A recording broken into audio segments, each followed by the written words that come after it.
There's a lot to be concerned about with China's activities. Over the past decade in particular, its behaviour has changed. It's become a lot more aggressive and less benign, and it's been seeking to exert a much sharper influence than it has done in the past. But China's also crucially important to Australia.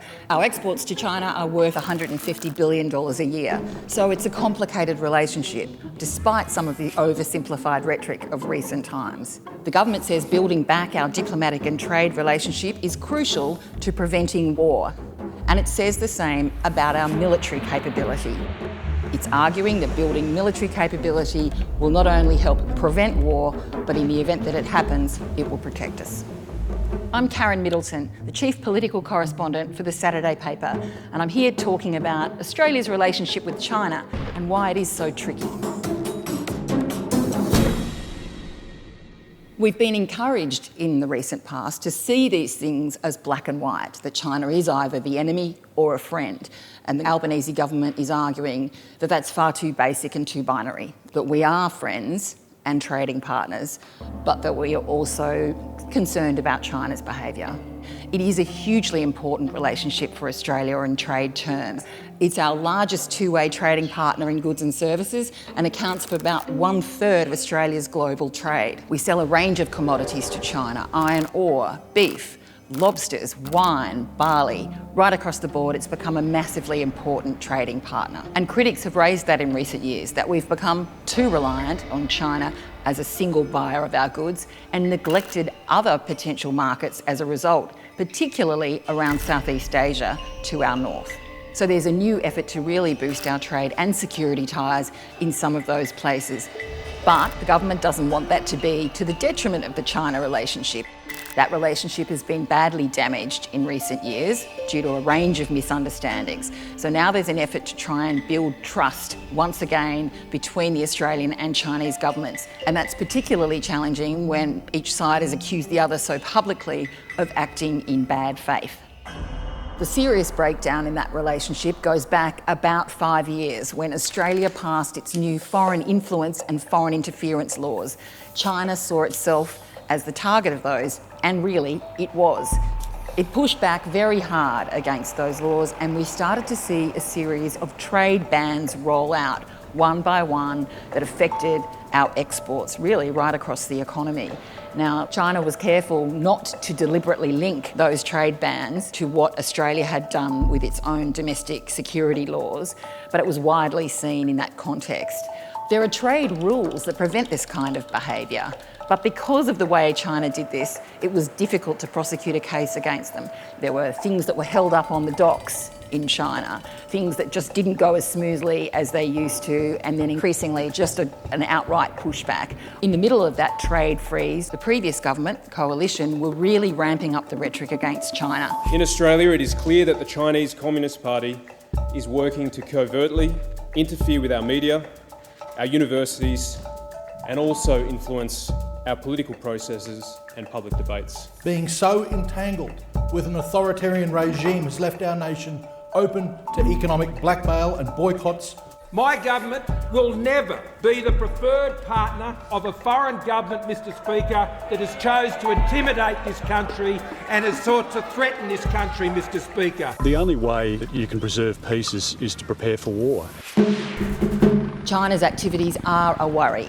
It's been getting increasingly aggressive, it's gained enormously in its military capabilities, and it hasn't done that in a transparent way. It's been building artificial islands in the South China Sea and exerting its claim of ownership over that area. It's also in dispute with Japan and other countries over the East China Sea. Its language has changed on the status of Taiwan itself. Previously, it's been happy to see Taiwan operating semi-independently. Now the Chinese government is saying the status quo is not good enough. It wants to claim Taiwan fully back as part of China, and that's a concern for the rest of the world. Australia's recent Defence Strategic Review spells out why the Australian government is looking more closely at those kinds of activities and their implications for us as a nation. In terms of the Indian Ocean, that's our main trading route. Access to countries like Singapore, where most of our fuel comes from. The Pacific is the access route to our biggest military ally, the United States. It's also the access route to Japan and Korea, 2 of our 5 biggest trading partners. So Australia is keen to ensure that China cannot insert itself in a problematic way in either of those regions. But there's also the threat in cyberspace, and China is notoriously engaged in cyber activities that pose a huge threat to Australia and other countries. That's not just about hacking emails and accessing a bank account, but things like shutting down the entire electricity grid or turning off our water systems. So there is a great deal of concern to monitor activities that are going on below the surface, out of public view, in what is known as the grey zone. So these days, an attack from a potential enemy doesn't just involve firing a missile anymore. Some people are asking, if China's that much of a threat, why would we put so much effort into getting close to it and trying to build up trust? Why build trust with a country that's demonstrating that it can't be trusted? The Australian government argues it's important to get closer because the closer you are to another country, the less likely it is that things will go sour. So it's trying to engage diplomatically in a preventative sense. There's an expectation from Australians that their government will stand up for Australian values, advocate in favour of human rights, and say difficult things to its partners, whether they are trade partners, diplomatic partners or security partners. They need to emphasise these human rights issues and be seen to be doing that. And sometimes that can be done in public and needs to be done that way, and sometimes in private. And that's also a balance the government has to strike. So there's a lot of diplomatic effort going into the personal relationships. At the same time, though, Australia is building up its own military capability, and from the outside, that can look like a contradiction. The government argues that that's about prevention as well, that in fact, the stronger we are militarily, the more likely it is that another country would hesitate before mounting an outright attack on Australia. Now, there are others who dispute that view and worry that it just contributes to an Indo-Pacific arms race. In the short term, there are potential flashpoints in the region. Of course, the status of Taiwan is one of the biggest. That is perhaps where the greatest risk is of some kind of overt move from the Chinese side. Then, of course, there's these ongoing bubbling disputes in the South China and East China Seas. China's aggression in those regions has already seen dangerous clashes between Chinese military and the militaries of the United States and Australia. This is the Chinese Navy, this is the Chinese terrorist guy. Please go away quickly in order to run judgment.